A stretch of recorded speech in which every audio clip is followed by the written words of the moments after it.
குயிக்காக ஒரு ஜீரா ரைஸ் செஞ்சிடலாம். குக்கரில் இருக்கிற தண்ணியெல்லாம் நல்லா காஞ்சதும் 2 ஸ்பூன் எண்ணெய், தாராளமாக நெய், 1 பாட் ரைஸ் மாதிரி வைக்க போகிறோம். அதுக்கு சீரகம் ஒரு 5-6 பெப்பர், சின்னமன் ஒரு சின்ன துண்டு, கிராம்பு ஒரு 3 எடுத்திருக்கேன், ஒரே ஒரு பிரியாணி இலை, பச்சை மிளகாயை லேசாக வாஷ் பண்ணி இப்படி ஸ்ப்ளிட் பண்ணியிருக்கேன். இப்போ இந்த எண்ணெயும் நெய்யும் நல்லா காஞ்சிருச்சு.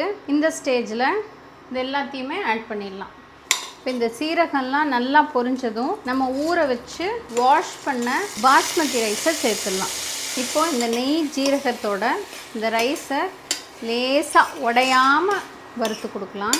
1 கப்பு பாஸ்மதி ரைஸ்க்கு 1.5 கப்பு தண்ணி. ஸோ 1.5 எடுத்ததுனால 1 கப்புக்கு 1.5, இன்னொரு 1/2 கப்புக்கு 3/4 கப்பு தண்ணி.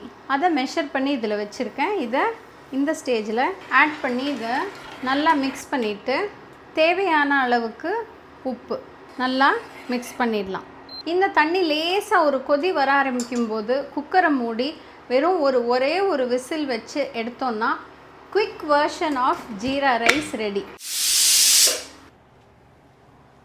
Jeera rice perfectly cooked. சூப்பரான jeera rice ready to be served.